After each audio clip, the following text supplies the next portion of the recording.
Hi, in this video here, the topic is going to be turning, stepping, and falling, potential falls. I've made a playlist, in which this video will be in that playlist, over Tai Chi for functional fitness. And it's not just the Tai Chi itself, but it's also the exercises, the calisthenic type exercises that I recommend people to do, as well as the footwork. The footwork, for whatever reason, whether the person is young or old, a lot of them are less likely to do footwork. And footwork is the key to overall improvement. When you say footwork, footwork is not just the stepping movements, but it can also be the hand movements, right? Just like we'll say a boxer, right? A boxer does shadow boxing. Shadow boxing is a form of footwork. He does footwork by itself, then he integrates the hands and the legs together, create that second level of coordination. So it's not really much different in the sense of learning the Tai Chi walking or Tai Chi footwork, and then learning the individual, we'll say, moving postures. So, but where does all that fit together? The reason why the footwork, I really press that with people that come to me to learn from me, as well as certain exercises. We have to increase the strength as well as the dexterity, right? You know, just like we have dexterity in our hands. Kind of the same thing with our feet. We need to be able to move and step and turn, but feel like we were using more dynamic balance than static balance. Meaning, like static, I'm holding up a fixed position, and in that way. Or dynamic balance, I'm moving through to do something. I have to maintain the stability to do it. The two big things I feel that people potentially want a fall. We can look at other things too, like age. And sure, there's people who fall at any age. If you were a kid, you probably fell down a bunch of times. So it's not, it's not like something that one day all of a sudden you're now 60 or 65 or 70 and now you just fall down. It doesn't work like that. It takes time for the body to, we'll say, lose its strength and its suppleness. Even our fascia that covers, just like you have the skin and fascia, and it covers the muscles and around the organs and all of that. Well, that's like a piece of cellophane, and it can tighten up in certain areas, especially if you're always, like, say, in a position like this, and then it kind of bonds to that position, right? And through range of motion exercises and stretching, you can loosen the fascia back up. So anyway, that's a different subject, but I'm saying it's important as well. But my point is, people will say they're here and they want to turn, and maybe they have a forward gait or forward lean. And so when they go to turn like this, it casts the weight even further out, right?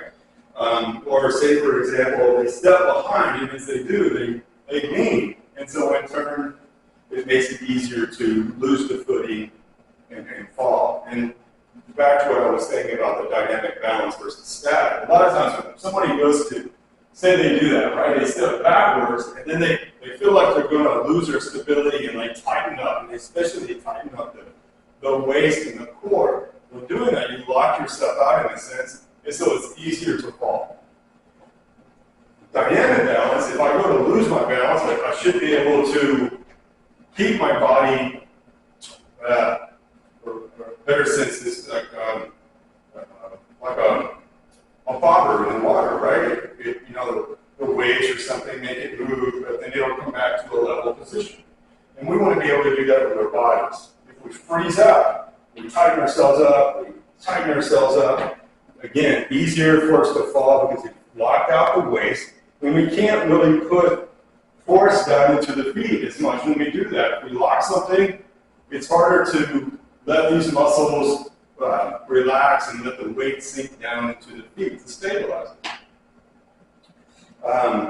The other thing is the stepping. A lot of people, I see people in their 20s in the grocery store, and they'll be dragging their feet. right? Or they'll use like a scissor gait, something to this effect, right? They'll almost cross their feet. I saw a lady the other day that was leaving a store, and taller lady, maybe in her mid-60s, maybe like 5'7", 5'8", maybe not really that much, well, maybe about 40 pounds overweight. But, and as I'm looking out, I see this lady, and she's literally this way, like the body is shifting from side to side. And I look down at her walking gait, and she's literally doing a scissor gait like this. And every time she's doing that, she's taking away the mobility from her hip. And it's forcing her to kind of lean out. Very, very susceptible to falling down. But you've got to be able to pick that foot up. Now, remember, if you're walking forward, we want to do toe heel strike. But you've got to focus on getting that foot off the ground. If, say, you're somewhere in maybe the carpet is really thick or something, like this. This is just an old cheap mat, but this carpet is kind of ribbed, so it's, in one way it's supposed to help you to, one, get your feet off, but also, two, it kind of gives you some stability. But if you're dragging your feet, real easy to catch your foot on something like that and fall. Or you're outside in the yard and you need to be able to pick your foot up over something. And really, it's the knee I want to raise. So there's the strength issue, right? My hip flexor muscles need to be strong to do that, right? Just like to get in and out of this chair, I need to make my buttocks are stronger. And also, too, I need to have more, let's say, pliability in my hips.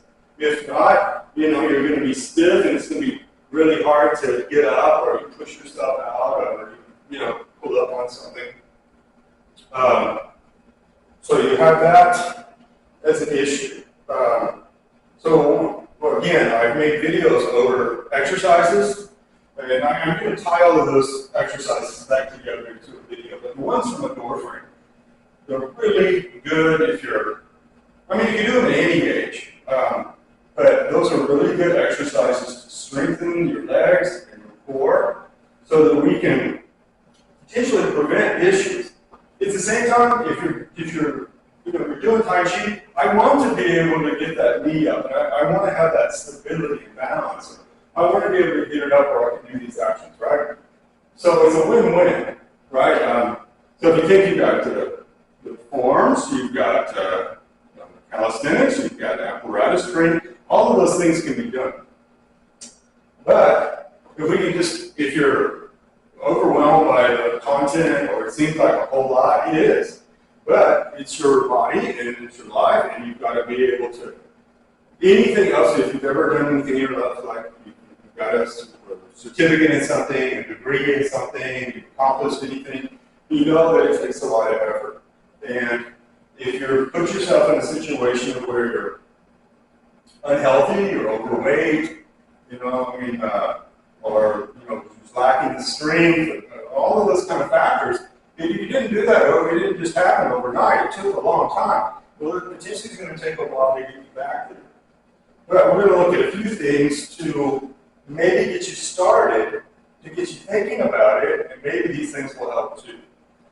So I saw a video recently from a physical therapist that's in England, and we do in Tai Chi. When we do weight cuts like clouds, right? We step side to side. Okay. Well, he's using something like that as a piece of footwork to turn around. Say I'm standing here and I'm in my kitchen and I want to get something off of this other counter. But for him, he's saying step, step, step, step, step, step. Okay, that makes sense. But it's more than likely, I would say that it would probably be the unconscious aspect of stepping wrong, right? We'll say wrong. You step some kind of awkward way and you fall. you probably didn't do that consciously, you did it subconsciously. So I don't know, telling people to walk like that is going to really benefit. But if you look at the other footwork that I have, right, if I train myself to be doing this stuff, step and turn, right, or step and turn. Now look, I can be here and turn me all the way around. Now my foot, I want it over here more, but if I'm making that make sense, if you're learning Tai Chi or not, or you're just watching this video because you're wanting to find some resources for instability and falling and things like that, that's great. But my point is the exercises, the Tai Chi forms, the Tai Chi walking, all of that stuff reinforces these ideas over and over again. It's the same material in a different, in a different layer, a different format, if you will. So that's why I say learning to turn, right? If I need to step across, I can. I'm not saying that stepping like this is a wrong idea. It's actually somewhat helpful.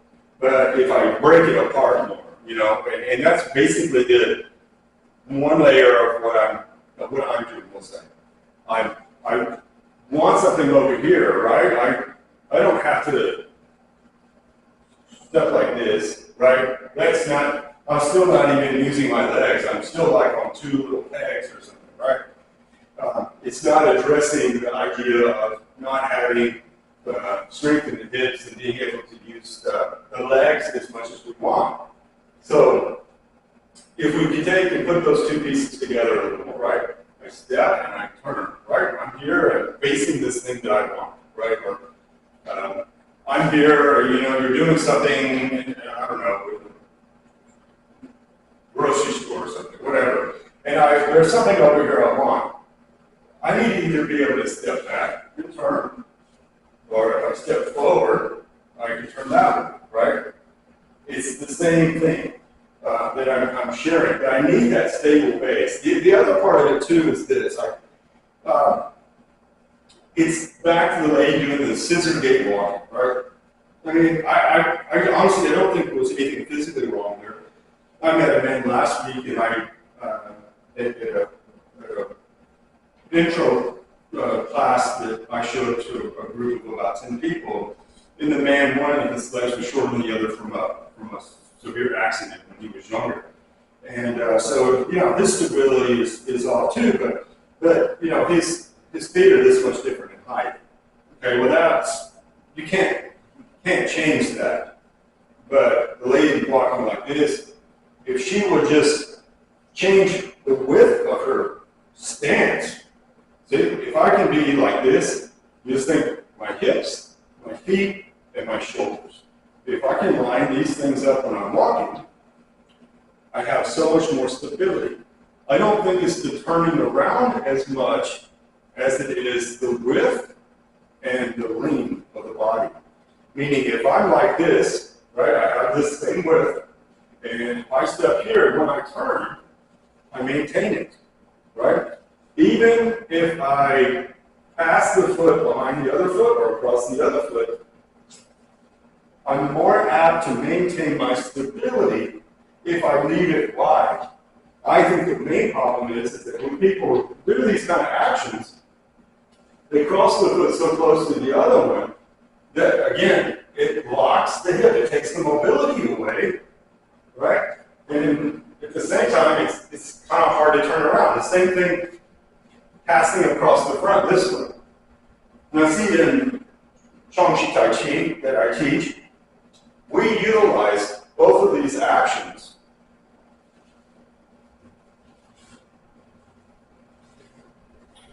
And I think that they're a great place to start after you get the basic idea. Don't do them in the beginning, not unless you have someone with you or something. Or, again, you can use a door frame, right? Something like this.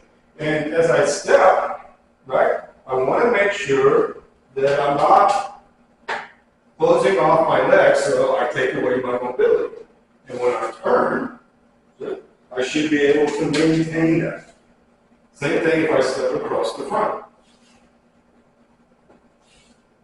And again, like I said, with dynamic balance, if I do this, right, and then I'm going to do it in a way so I make myself unstable. And I try to hold myself. That blocking action of you trying to contract the core to stabilize you, I truly feel that that's the way a lot of people fall down. Because even in martial arts, in Tai Chi, you're really pushing it. If you can block the person's hip and he or she cannot transfer weight down into the feet, it's very easy to topple them, even if they're a lot bigger than you. So, again, I want to be able to turn around like this way. I'm here, and again, look, I've got that width, right? But I want the width and the length the same, right? So if I was using one of these squares, see, the length and the width, they're the same. It's really important, right? So if I'm here, and I'll use the one square as a narrow stance, and I want to turn around, if I just take my time, now look, I'm base at this range. If I really needed to turn all the way over to here, I'm just going to slide this foot over like this, right? Again, unconsciously, people are going to step in a certain way, and it's going to make it easier for them to fall. But if I'm reinforcing the practice of doing these type of actions, I'm more likely to utilize them. This way. And look, I can take a step through. I can turn. Step, I can turn. Step, I can turn. Step, I can turn. And look, I don't want to lean out, right? If you feel unstable when you're doing this, so like if you watch some of our Tai Chi, you'll see that I'm in this position like this. It's not that I'm leaning. You know, you see my hip, my knee, my foot, my shoulder are all in a line. It's when people do this. They bend from the spine, right? And their weight is cast out, potentially over the foot or somewhat over the foot. So when they turn, it even pushes the weight out more. So we want to address that. And we're not going to try to, I'm already talking about several things in this video, but I want to think about my crown, right? If I'm using this narrow frame, when I turn, see, I try my best to keep my posture upright. As I slide this foot across, see, I keep the weight over me.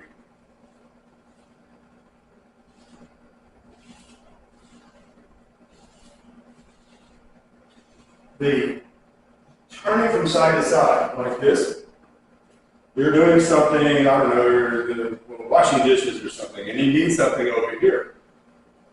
When I shift, I don't want to reach. Don't reach. The more you reach, the more you're going to cash the weight out. If I turn and that's not enough, then I'm going to take a step and grab what it is that I want. Take a step back, right? Try not to reach, try not to lean, try not to close the hips off, right? Stepping forward, across, or behind, this way.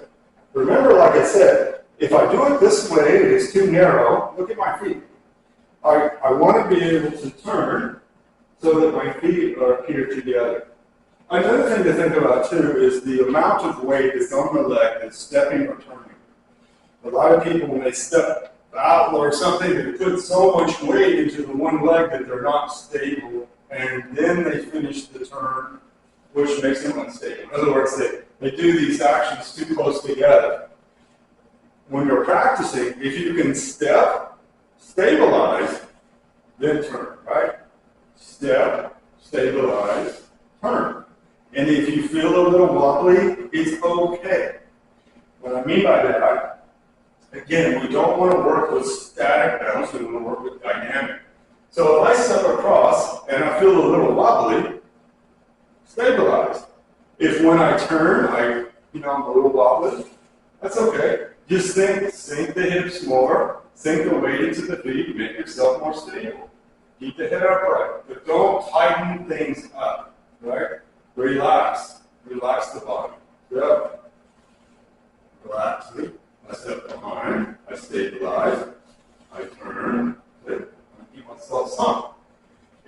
standing all the time with our legs locked out and we're dragging or swinging our feet out,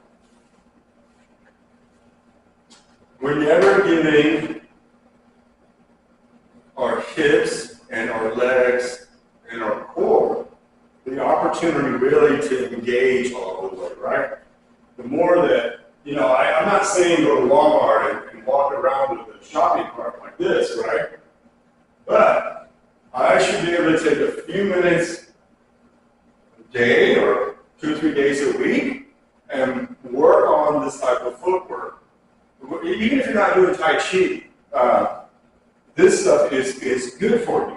It's being able to say, I'm here, I want to engage, right? And then look, I put the weight back here, I put the weight here, I step out with the leg, and engage, right? You can even emphasize picking the foot up, setting the heel down, setting the foot down, shifting the weight. Just slow down. Now, walking backwards. That's kind of part of it too, right? So whether I swing the foot across the front or I swing the foot across the back, it's kind of like stepping backwards, right?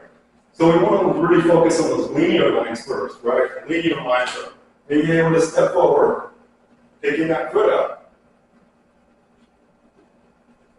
being able to step back. Look, see, I'll pick the foot up. And backwards, I'm going to go toe, heel, forward, heel, toe, heel, toe. So I want to get that. I want to be able to turn right to left. So I'm here, the weight is, let's say the weight is neutral, right? The same in each leg. And I'm going to turn this leg, right? I'm not going to turn me, right? Because I'm leaving part of me here, right? I'm going to think you're going to turn the leg, not the hip. So I turn the leg, and then look, the weight is still here, right? And I don't want to leave my foot this way. That's the other part too. I want to be able to turn this foot as the weight comes off. Right? If I want to go back the other way, the weight's here. I'm going to take and put the weight here so I can turn this foot. I put the weight back, I turn this one. And then look, as the weight goes across, I'm going to turn the foot. If you can do that side to side, and you can walk forward, and you can walk back, then you can try this where you're going around in a circle. Right? So I'm here, I step back, the weight's here, I pivot the foot, right? It's actually the whole leg. And now as this weight transfers here, I turn this way. Keeping my posture and keeping me behind, I like to say behind my arches almost, right? I don't really want to have any bend from the waist. And then look, I step again. The weight's here, I can freely turn this leg, and now as I transfer the weight, now I can freely turn this leg, right? I put the weight here, I step, the weight's still here, I'm going to turn this leg. As I transfer the weight, I'm going to pivot on this foot. I do it again, right? The weight's here, I'm going to put it here. I step, I turn the leg. As I transfer the weight, now I can freely turn this foot. Then I can do it back the other way, right? You can do it clockwise or counterclockwise. Watch it. If you can practice that, then it's the stepping behind and across. Right? So I'm going to do it like this. So I step behind, and now I'm going to turn me. So turn and then I turn, right? Be like I'm here.